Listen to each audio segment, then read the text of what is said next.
Namaste and welcome everyone to the fourth session of studying the book Man Visible and Invisible. So today we will discuss about chapter 13 till chapter 16. So as usual, let's start with a short invocation. Please close your eyes. Inhale and exhale slowly and deeply. Relax your body. Calm your mind and calm your emotions.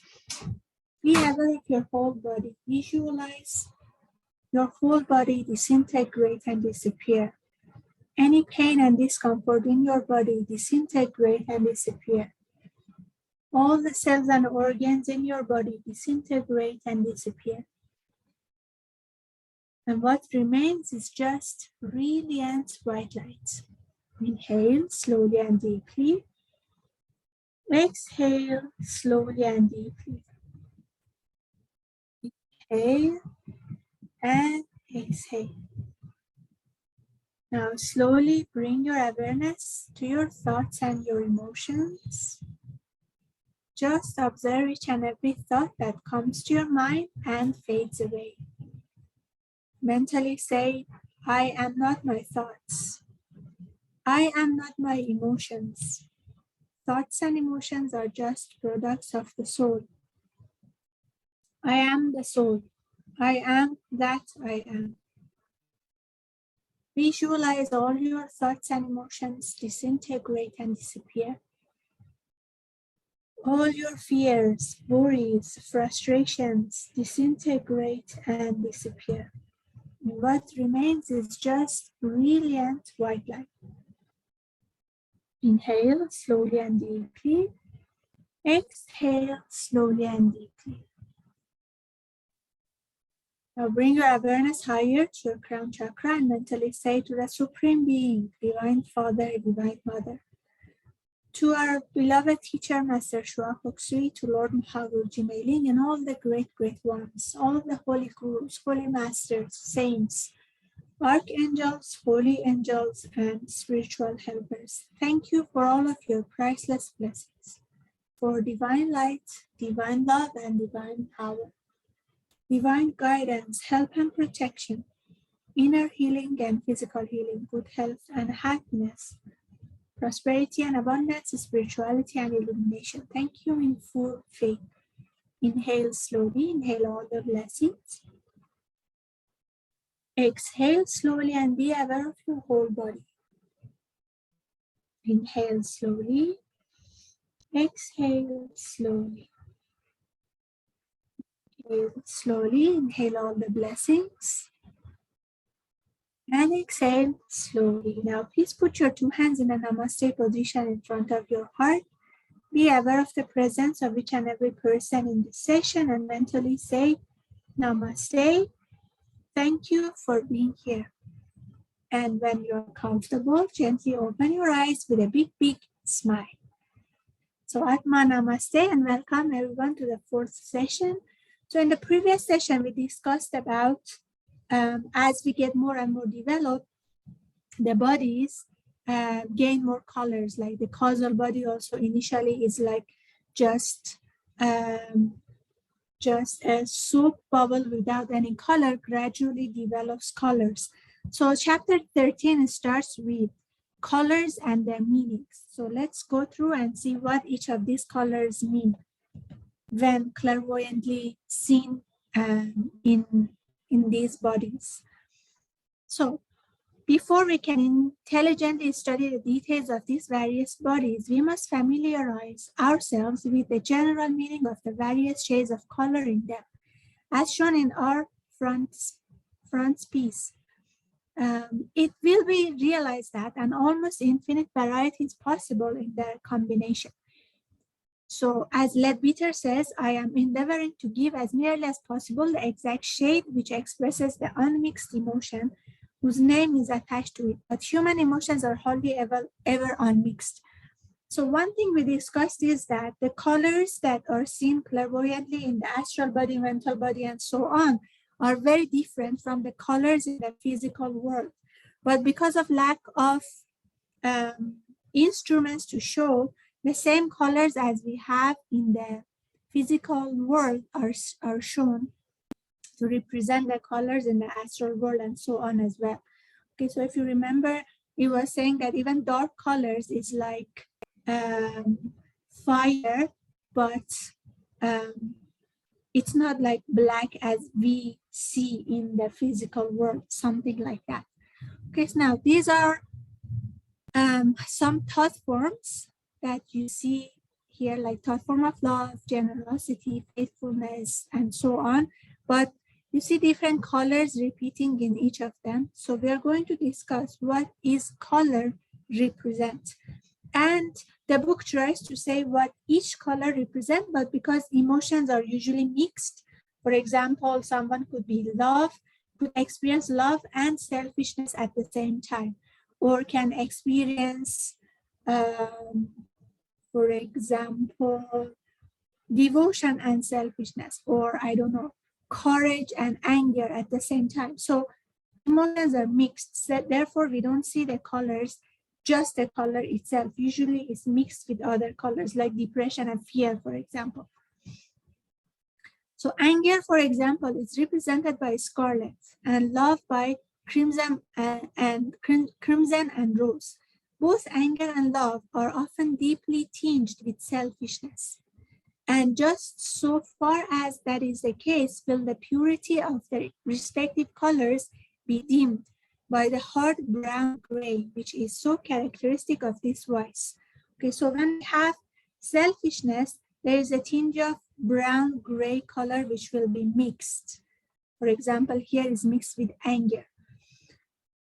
But our first endeavor must be to learn to read the meaning of the simpler hues. We will give here a list of some of these which are most common. Black. Okay, so the colors we are discussing here as one color at a time, but as we just read from the book, we need to understand that the colors are usually mixed. So when a clairvoyant looks at the aura of someone, they see mix of colors. So black. Thick black clouds in the astral body mark the presence of hatred and malice. When a person unhappily gives way to a fit of passionate anger, the terrible thought form of hate may generally be seen floating in his or her aura. This causes of heavy poisonous smoke. Okay, so when black is seen in the aura, and now we are talking about colors representing emotions. Okay, in advanced pranic healing, when you attended the class, the colors discussed were the etheric colors. So we discussed about what is the property of each color in relation to ailments, in relation to etheric body. So these are in relation to emotions, especially when seen in the astral body. Okay, red. Deep red flashes, usually on a black ground, show anger. And this will be more or less tinged with brown, as there is more or less of direct selfishness in the type of anger. What is sometimes called noble indignation on behalf of someone oppressed or injured may express itself in flashes of brilliant scarlet on the ordinary background of the aura. Okay, so anger is usually deep red flashes in the background of gray. Okay, now lurid red, a color which is quite unmistakable, though not easy to describe, indicates sensuality.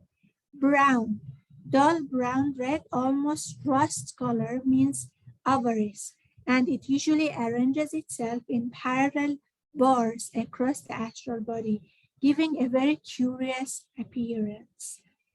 And dull red brown gray signifies selfishness, as we discussed earlier, and is unfortunately one of the very commonest colors in the astral body, selfishness. Because as we discussed earlier, when we start incarnations, there is an element of selfishness because we just separated ourselves from the group soul, and that selfishness is necessary for individualization and continuous of evolution. But as we evolve, then that selfishness needs to go away, and then we become selfless to experience oneness. So therefore, because selfishness especially is a necessity in the earlier stages of development, you see it very common in the astral body, unless the person does a lot of spiritual practices and purifications and so on to remove this selfishness from the aura. Now, greenish brown, lit up by deep red or scarlet flashes, denotes jealousy. And in the case of the ordinary person, there is nearly always a good deal of this color present when he or she is what is called in love. Okay, so because most of the time, especially when the person is not yet fully spiritually or highly spiritually developed, love comes with jealousy. Okay, so we call it jealous love. So it's like you want and possessiveness. You want the person only for yourself. So that's why this jealousy will be seen in the aura of most of the people in love, especially if the person is not in the spiritual path and not really developed. Okay, so deep red or scarlet flashes denote jealousy, as you see here. And jealousy is a bit sticky also. So the energy is a bit sticky when it's in the aura of a person. Now, gray, heavy leaden gray expresses deep depression. And where there is habitual, its appearance is sometimes indescribably gloomy and saddening. This color also has the curious characteristic of arranging itself in parallel lines, as has that of avarice, and both give the impression that their unfortunate victim is imprisoned within a kind of astral cage. So if you remember earlier, we said when a person has a certain type of fanaticism, the mental body rearranges itself into like parallel lines, and therefore it doesn't allow the person to see things openly and objectively. So whatever thought comes will go and get stored in one of these lines. So depression creates the same kind of appearance also, and it's like making the person somehow imprisoned and a bit difficult to come out of depression. And it's gray in color. Livid gray, a most hideous and frightful hue, betokens fear. Okay, so when a person has fear, then there is also gray in the aura. Crimson, this color is a manifestation of love and is often the most beautiful feature in the vehicles of the average person. Naturally, it varies very greatly with the nature of the love. It may be dull, heavy, and deeply tinged with the brown of selfishness. But if the love be of that kind that thinks never of itself at all, nor of what it receives, but only of how much it can give, and how entirely it can pour itself forth as a willing sacrifice for the sake of the loved one, then it will express itself in the most loving rose color. And when this rose color is exceptionally brilliant and tinged with lilac, it proclaims the more spiritual love for humanity.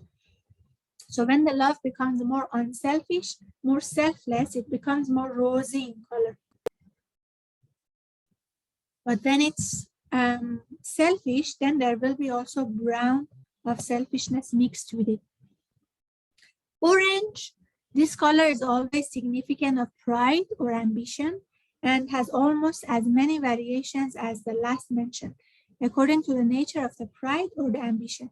It is not infrequently found in union with irritability. Now, if you remember in the study of the solar system, there was one group who individualized wrongly because of pride, and those groups were called orange group, because when seen clairvoyantly, there is a lot of orange in the aura, and that orange signifies pride. Now, yellow, this is a very good color, implying always the possession of intellectuality. Its shades vary, and it may be complicated by the a mixture of various other hues.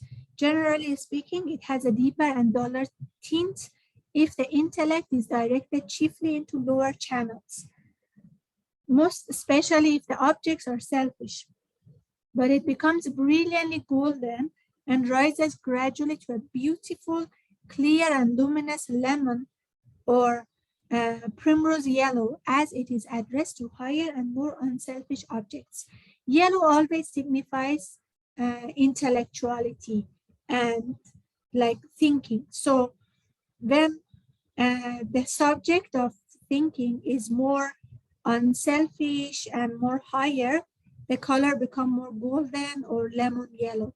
And when it has more selfishness, then there is, or lower vibration, more brown, especially if there is selfishness combined. Green. No color has more varied signification than this, and it requires some study to interpret it correctly. Most of its manifestations indicate a kind of adaptability, at first evil and deceitful, but eventually good and sympathetic. Again, if it's evil and deceitful, the colors will be more dull, mixed with gray or brown and so on. And as it becomes more and more pure and higher, then it becomes more nicer tone of green. So gray-green, a peculiar shade which signifies deceit and cunning, will be found very prominently in the astral bodies of most primitives. It is by no means rare among civilized men, people who ought long ago to have passed the stage of evolution which it indicates. As the person advances, this hue improves into a bright emerald green, which still means versatility, ingenuity, and quickness of resource, but no longer implies any evil intent in connection with these qualities. It indicates the power of being all things to all men, not now for the purpose of tricking or misleading them, but at first in order to please them, to obtain their praise or their favor, and later on, as understanding develops, for the purpose of helping and strengthening them. Okay, so it's flexibility. Initially, when we start our evolution process, we may use this to deceive people, but as we go and develop higher and higher, then this flexibility and sympathetic feeling becomes for the purpose of helping and strengthening people. Eventually, it becomes a lovely pale luminous blue-green, such as may sometimes be seen in an exceptionally delicate sunset sky. And then it shows some of the grandest qualities of human nature, the deepest sympathy and compassion, with the power of perfect adaptability, which only they can give. In its earlier development, a bright apple green seems always to accompany strong vitality. Okay, so green has a lot of shades. It starts from a gray green or brown green, and then eventually it becomes very bright blue green. Now, blue. When it's dark, clear blue usually betokens religious feeling, but this also varies according to the type of the feeling, its purity or bigotry, its selfishness or nobility. When we say religious, it doesn't mean it's a bad thing. When it's selfish and some sort of religious feelings that usually leads to wars and so on, then it could be dark blue. Okay, dark. But there are so many people who are religious, but at the same time, they're very spiritual, they're very selfless, and so on. So then the blue will be more and more pure. So it is liable to be tinted by almost any of the qualities previously mentioned, so that we may have any shade from indigo on one side and rich deep violet on the other, down to a muddy gray blue, which is at the level of fetish worship.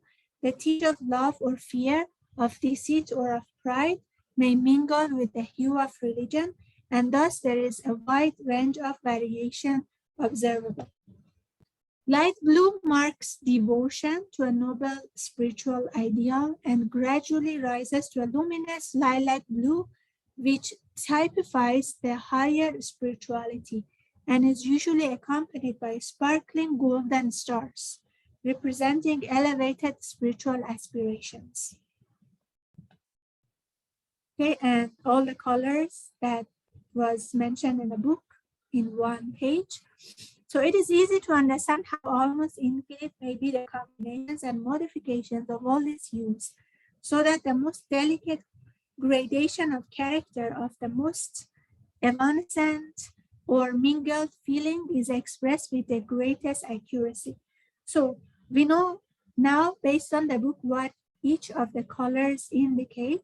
So if someone looks clairvoyant into the astral body of another person and see certain colors or a mix of colors, somehow can roughly guess what could it mean. And usually duller, gray, brown, mixed with colors usually signifies emotions mixed with lower feelings or lower emotions.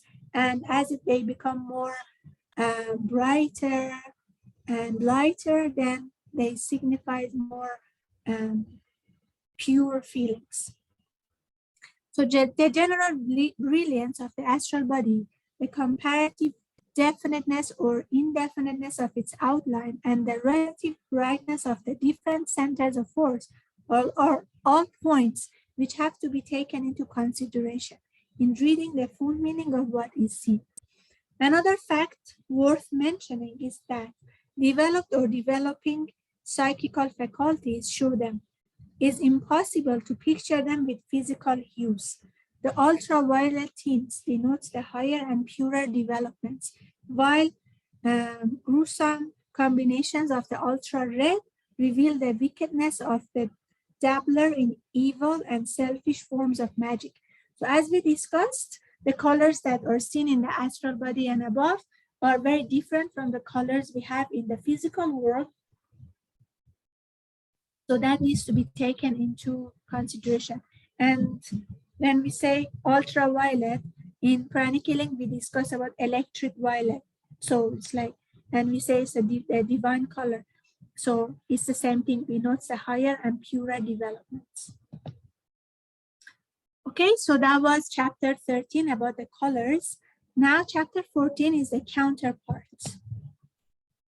So if we glance with astral vision at our neighbor during his or her waking hours, we shall see him or her looking very much as usual, except that he or she will be surrounded by a slight luminous mist, in which by somewhat more intent observation, we may detect the play of many colors. How is it, it may be asked, that his or her face and limbs are perceptible to us, since we know that the astral matter of the vehicle which we are employing cannot respond to purely physical vibrations? Okay, now, the book says when you look at the astral body of the person, you see this aura filled with colors, but you also see the person, like an image of the person inside.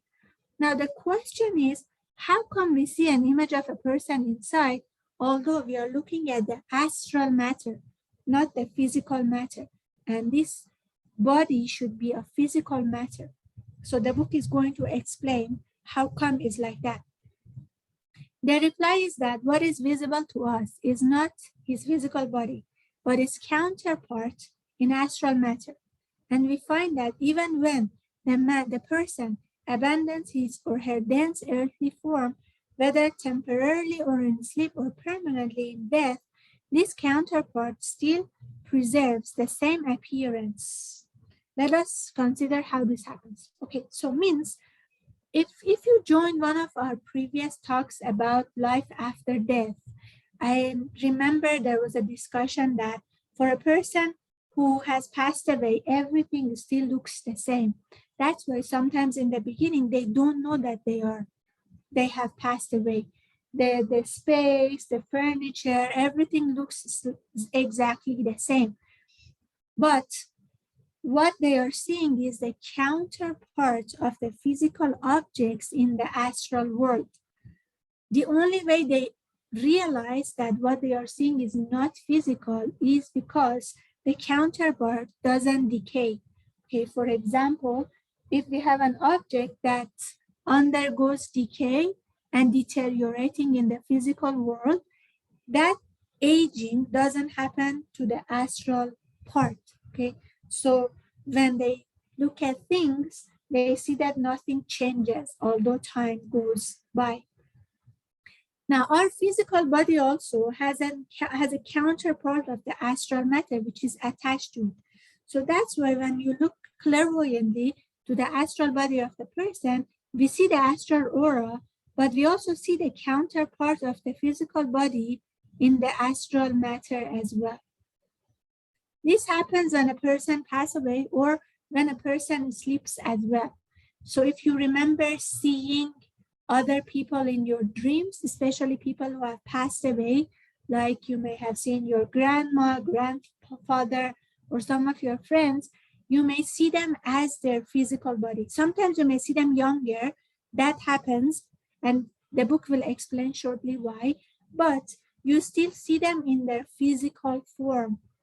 This is because the astral matter still follows the shape of the physical body, because it's like somehow used to be arranged in that shape. So we have noticed in plate 2 that astral matter has its 7 conditions or degrees of density corresponding with those on the physical plane. So if you remember, the physical plane has 7 grades. The astral matter also has 7 grades, and these 7 are connected with the 7 grades of matter in the physical plane. They are interconnected. There is more than a mere correspondence. There is an intense attraction. Every particle of solid physical matter is interpenetrated by and has for its counterpart certain particles of astral matter of the lowest subplane, which for convenience we call solid astral matter. Though that is in truth a contradiction in terms, for solidity in the ordinary sense of the word is certainly not a quality that could be predicted of any kind of astral substance. In the same way, every liquid physical particle has for its counterpart liquid astral particles, and so on. And the counterparts are not readily separable. Okay, so means the lowest grade of the astral matter is attracted to the lowest grade of the physical matter. So since this is physical, we call the astral one also physical astral, although it's, or solid astral, although it's not actually, because there is nothing physical in the astral plane. We call it only solid astral to indicate that this lowest is connected with the lowest of the physical world. And then the second one, the sixth one, is also connected with the liquid in the physical plane. So that's why here in the book it said liquid astral, although it's just a term signifying that these grades are so much attracted and connected to one another, not really solid or liquid. So when a man descends into incarnation, he or she draws round himself or herself matter of the various planes through which he or she passes. As he or she gathers his or her mental and astral materials, it adopts that ovoid form, which is the expression of on these lower planes of the true shape of the causal body. Presently, he or she finds himself surrounding a small physical body, and at once its attraction begins to affect the previously inchoate astral and mental matter.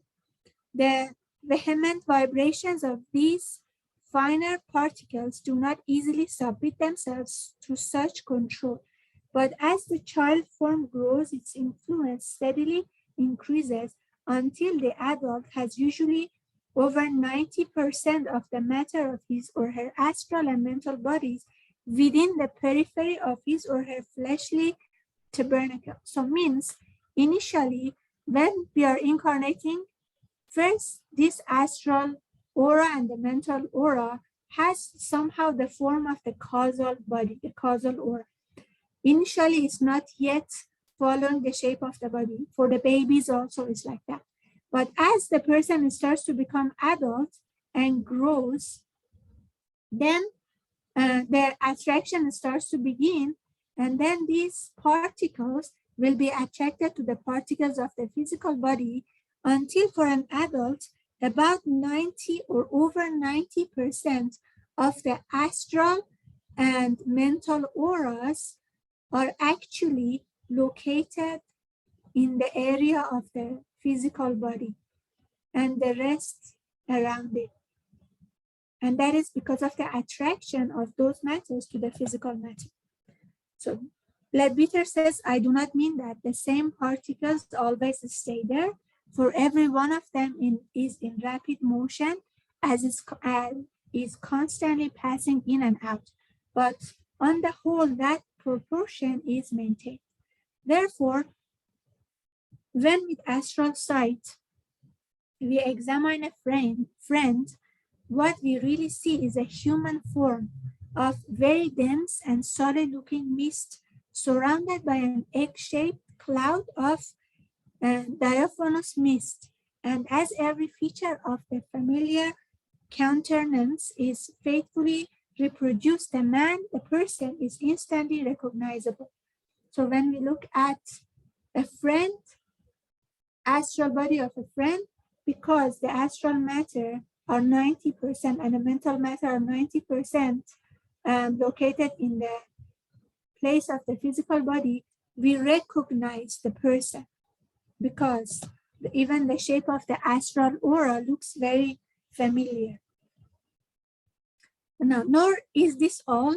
The phenomenon of habit comes into play, and the astral and mental particles, having become accustomed to that form, retain it even when the dense body which caused it is destroyed, so that there is no more difficulty in recognizing a person after death than before. Now, when the body is still alive, there is this attraction between the matter in the astral and mental bodies and the physical matter. But the issue is when a person passes away, now there is this phenomenon of what you call being accustomed or getting used to the form. So even when the physical body is no longer there, the astral matter still remains in that form. So means the person who has passed away still looks like the shape he or she had when they were alive. Temporary changes may take place, for the final matter may be molded by a passing thought, but as soon as the pressure of that constraining thought is withdrawn, it slips back again into its usual shape.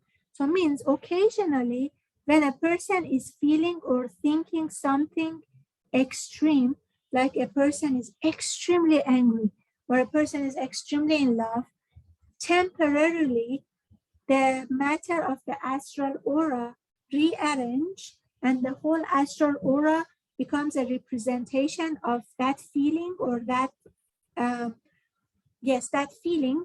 But the moment the feeling fades away, they go back to the general form, which is, for example, this one.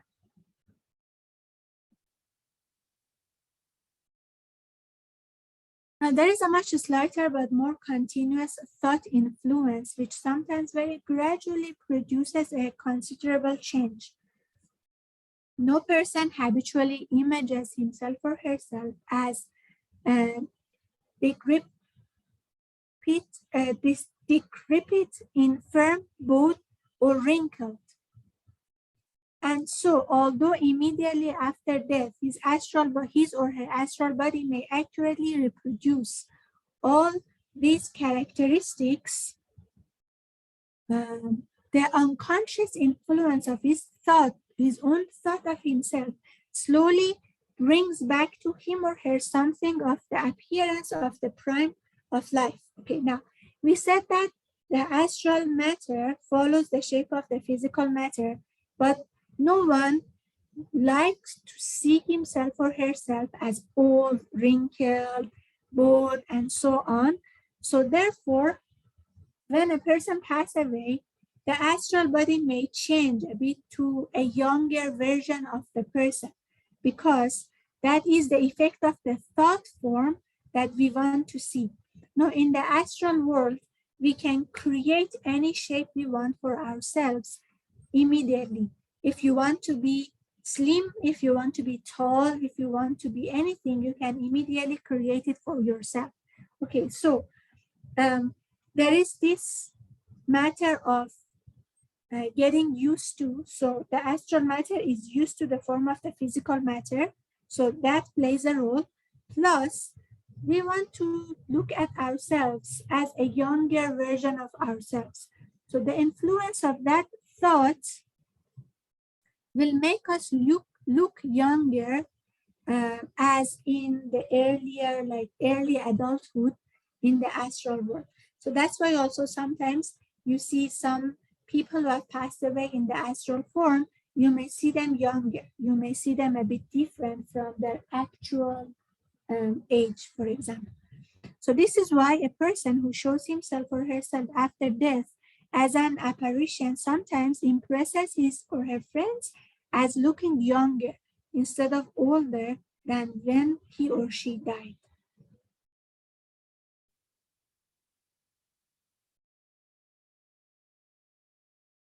As its share in helping to preserve the astral shape unchanged after death is the thought of others. When a person's friends, whether living or dead, turn their thoughts upon him or her, they naturally think of him or her as they know him or her. But every such thought is a momentarily molding force, and in the aggregate, the effect is considerable. Okay? Sometimes when you see someone in the astral form, your thought form also may affect what you see. Okay, so if you have a certain idea about their shape, you may also see them in that form, but that is actually temporary and it's the effect of your thoughts. Now, people often ask whether an astral body appears clothed, and if so, where it obtains its vestments. So the question is, do we see the astral body wearing clothes or naked? Since this finer matter can be molded by thought, the person is as he or she thinks of himself or herself. And it is easy for each person to clothe himself or herself as he or she will. So means sometimes again in your dreams you may see yourself naked. Sometimes you may see yourself wearing clothes. Now, if you develop your astral body to the extent that you can control your astral body and consciously, this is what we discussed in the last session, if I remember, consciously experience the astral world, then you can create whatever cloth you want with your will. That is the effect of what you think. So whatever you want to wear, you wear it in the astral form. The idea of clothes doesn't actually exist in the astral form because the astral form doesn't have any physical form in it, but with the thought we can create that around ourselves. So if his or her attention is entirely occupied with some other matter, his or her mind usually automatically reproduces some ordinary costume with which it is familiar, so that he or she will probably appear in whatever dress he or she wears most frequently. Now, if we are not really creating anything for ourselves with will, usually the way it appears is as usually the person is appearing in the physical form, as it's most frequently be seen. So Leadbeater says, I know one friend who for a long time, without ever having considered the matter, used always to show himself upon the astral plane in evening dress, because I suppose late at night, he naturally thought of himself in that costume. So based on Leadbeater's experience, he used to see one of the friends always in an evening dress. And that is because that friend naturally thought of himself in that costume late at night, at that time of night. Another wore always the graceful yellow robe of the Buddhist monk. But I think that was intentional in the beginning, though no doubt afterwards it became a habit. Now, another friend of him always appeared in Buddhist monk dress. Initially, it was being created with will, but it's possible that eventually, because it happened over and over and over again, eventually it became a habit. So the counterpart exists in mental matter as well as in astral. So through the heaven life, also the person retains to a considerable extent the appearance as well as the memory of his or her last personality. Even in the causal body, there is also a human form, not that of any one incarnation, but a glorified blending of what is noblest in all of them. The ogoids or heavenly man, through whom manifests the true ego. But conditions at that level are so different that it is hopeless to try to describe this. So this form of human form also appears in the mental body, also in the causal body. But in the causal plane, the body is not belonging to any of the personalities, but a glorified version. So that was about the counterpart of the physical body in the astral and mental bodies. Now, chapter 15 is about early stages of person's development. Now, when we apply the information contained in chapter 13 to the consideration of the mind body of a primitive man, as shown in plate 6, certain facts about the person at once becomes obvious. Although on the whole it is a very poor and undeveloped mind body, yet some progress has already been made. The dull arrow at the top indicates a certain amount of intellect, but also shows by the muddiness of the color that it is applied exclusively to selfish ends. The devotion denoted by the gray-blue, sorry, the colors are a bit faded, but this should be the gray-blue, must be a fetish worship, largely tinged with fear and prompted by consideration of self-interest, while the muddy crimson on our left points to a commencement of affection, which must as yet be principally selfish also. Okay, so some crimson that signifies love. The band of dull orange implies pride, but of quite a low order, while the large dash of scarlet expresses a strong tendency to anger, which would evidently blaze out upon very slight provocation. The broad band of dirty green, which occupies so great a portion of the body, shows forth deceit, treachery, and avarice, the latter quality manifesting itself in the brownish tint which is observable.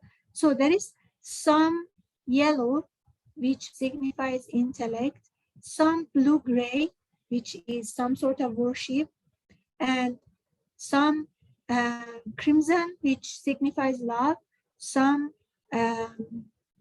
what we said, scarlet, which signifies anger, some orange signifying pride, and then gray, which is mixed with brown and gray and signifies deceit. At the bottom, we notice a sort of deposit of mud color, suggesting general selfishness and the absence of any desirable quality. Now, in the astral world also, if you remember, we said we have 7 grades of matter, and 1, 2, 3, 1, 2, 3, 4, 5, 6, 7 grades of matter, and lower vibrations, the lower emotions are heavier and therefore mostly on the lower part. So therefore, when you look clairvoyantly at the aura, astral aura of a person, usually the lower vibrations also are located in the lower part of the aura. So sometimes if a person has a lot of lower emotions, instead of seeing the aura like this, you may see the aura like this, because most of the lower emotions is located in the bottom. And as the person develops, it becomes like an inverted egg, because most of the emotions will be higher emotions, and they will be located in the top portion. Yes, here also you see the more lower vibrations are located in the bottom. So it is just that absence of any well-defined higher quality which makes us certain that in turning to the corresponding astral body, plate 7, we shall find it almost entirely uncontrolled. Accordingly, we see how enormous a proportion of this vehicle of desire is occupied exclusively by sensuality, proclaimed by the very unpleasant brown red, which is almost blood color. Deceit, selfishness, and greed are conspicuous here, as might be expected. And fierce anger is also implied by the smears and blots of dull scarlet. Affection is scarcely indicated at all, and such intellect and religious feeling as appear are of the lowest possible kind. Another point which should be noticed is the irregularity of the outline of this astral body, the generally blurred effect, and the manner in which the colors are arranged. As we pass through the vehicles of the more evolved human beings, we shall find a considerable improvement in this aspect. So as the person develops, the astral body also becomes more well-shaped, more well-defined. In the beginning, it might be a bit irregular in the outline. So the colors always, to some extent, intermingle and melt into one another, but nevertheless, in the ordinary person, they have a tendency to lie in more or less regular bands, while the outline of the body becomes fairly definite and regular. With the undeveloped man, however, all is ill-regulated and confused. He or she is obviously a creature of violence and often vicious impulses, to which he or she instantly yields without the slightest effort to control them. A very unpleasant person altogether, yet every one of us has passed through this stage, and by the experience gained in it, we have been enabled to rise out of it to something purer and nobler. Okay, so initially it's irregular, it's confused, the colors are like mixed and not really well defined. And as we develop, the outline becomes more defined and the colors also becomes purer, lighter, and more organized. So it will be very necessary for us to bear constantly in mind in our endeavor to realize the appearance of the various vehicles, that the particles of which they are composed are always in rapid motion. In certain cases, which will be especially mentioned in their turn, there are definite bands and clearly defined lines in these bodies. But in the vast majority, the clouds of color not only melt into one another, but are all the while rolling over one another and appearing and disappearing as they roll.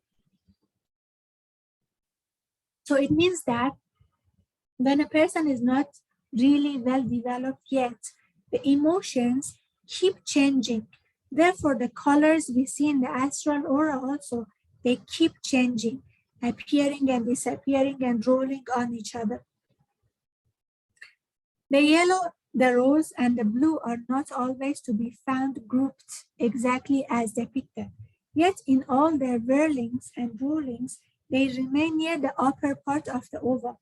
They are always to be found near the head of the physical body, when they exist at all, while the colors which mark selfishness, avarice, deceit, or hatred tend always to appear towards the bottom, and the great mass of sensual feeling floats usually between the two.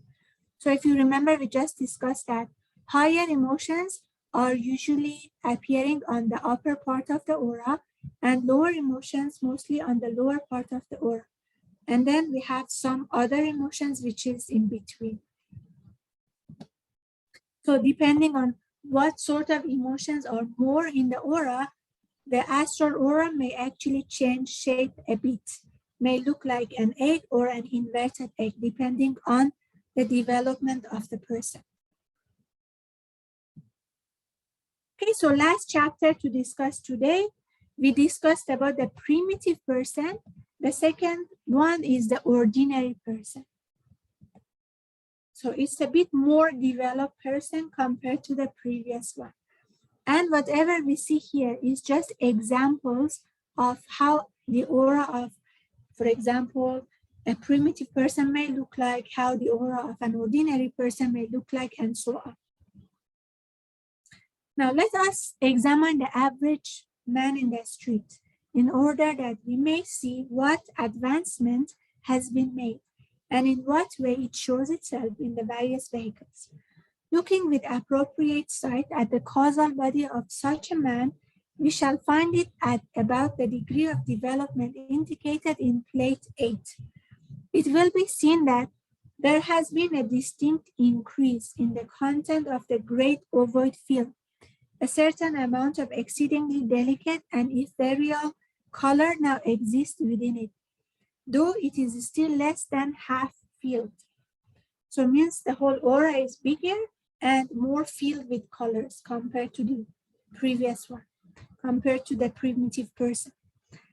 The general meaning of the colors is the same as lower levels, although here they betoken qualities definitely and permanently acquired by the soul, and they are many octaves higher than the colors which represent the same qualities on inferior plates.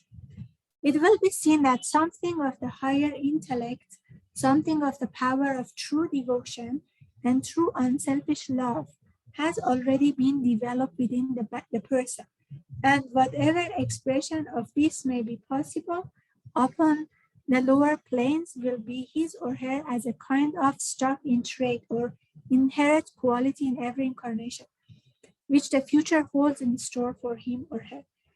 There is even already a faint hint of that exceedingly delicate violet, which implies the capacity of love and devotion. Turn towards the highest ideal, and also a faint hint of the clear green of sympathy and compassion. So means for an ordinary person, not only the colors appear in higher octaves compared to the colors appearing in the aura of a primitive person, but also some of the emotions that may be very rare to find in a primitive person, we start to see it in an ordinary person, like violet, for example, like devotion, like unselfish love, rosy color, like violet, higher spirituality, and so on. So examining the mental body of the ordinary person, as pictured in plate 9, we find that it already shows considerable improvement over that of the undeveloped person.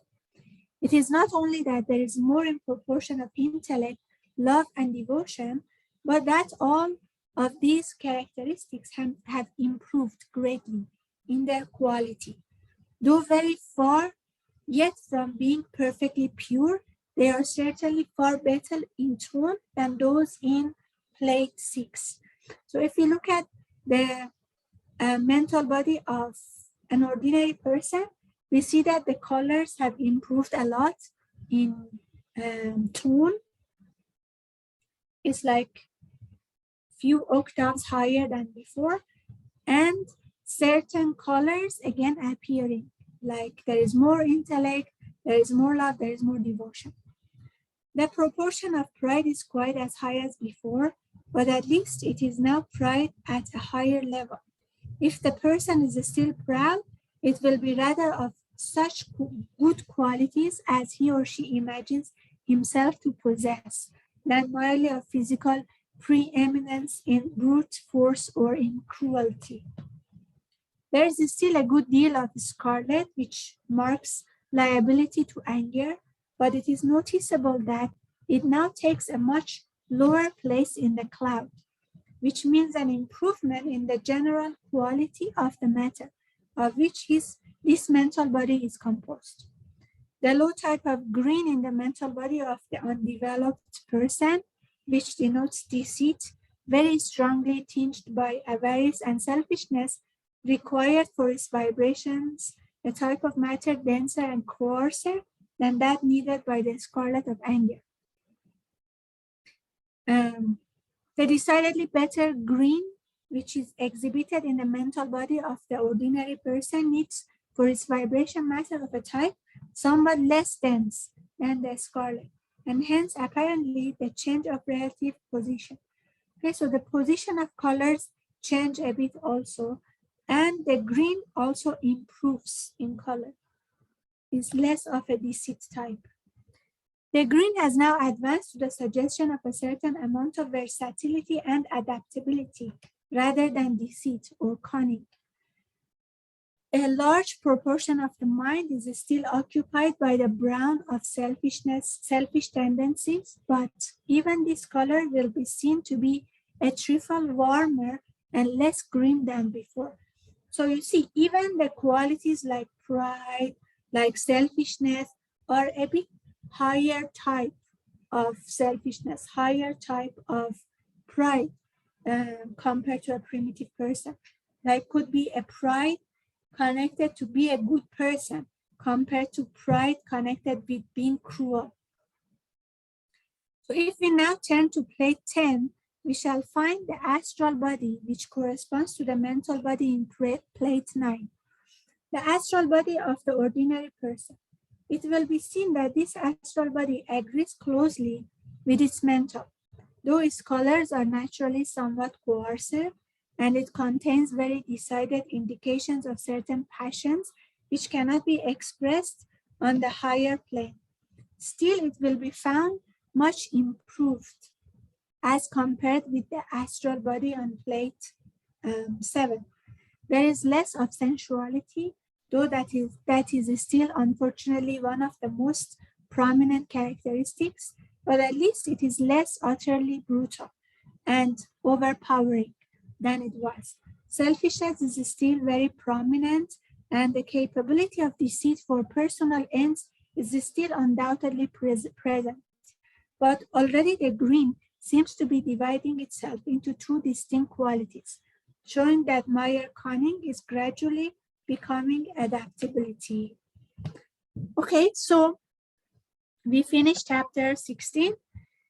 To sum up, when a clairvoyant person looks at the mental body of another person or the astral body of another person, by observing the colors, you can roughly understand the degree of development of a person. And you can roughly understand what kind of emotions are present at that moment. And if you keep looking in different times, you can also understand the general composition. But we also need to have this in mind that sometimes our own thoughts may affect what we see. Okay, so if you are starting to develop clairvoyant sight, please take note of this, that sometimes our own energy, our own thoughts and emotions may affect what we see. So we should not quickly judge the person as we see them. And sometimes what we see at that moment might just be an expression of a certain emotion at that moment itself, not in general, not the general composition of the aura. Because the moment we think or feel something, the whole aura becomes an expression of that emotion. Okay? And we also have different levels or grades of clairvoyance. So it means the astral aura can only be seen if we have developed the astral sight. The mental aura can only be seen if we have developed mental sight. And the causal aura can be only seen if we have developed the causal sight. So it means we have already developed these bodies in ourselves and we have developed these powers, then only we can use to see these bodies. Okay, otherwise we may just see the etheric aura. So thank you so much. Hope you enjoyed this session. This topic of colors are quite interesting. And if you study them more by seeing them in different people clairvoyantly, you can roughly understand, or yourself, you can roughly understand the meaning. Or if you see a thought form, by the colors in the thought form, you can roughly understand what thought form it is. Is it connected with love or anger or deceit and so on? Thank you so much. Hope you enjoyed the session. Next session will be the last, which we cover the rest of the book. And hope to have you also next week. Let's finish with another invocation. Please close your eyes.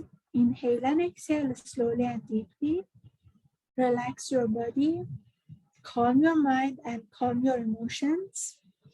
Mentally say to the Supreme Being, Divine Father, Divine Mother, and all the great ones, thank you for all of your priceless blessings, for divine light, divine love, and divine power, divine guidance, help, and protection. Thank you for the opportunity to study this book together. Thank you in full faith. Inhale slowly, inhale all the blessings. Exhale slowly and be aware of your whole body. Inhale slowly. Exhale slowly. Inhale slowly, inhale all the blessings. And when you are comfortable, gently open your eyes with a big smile. Thank you so much. Namaste. See you next week for the last session. Bye.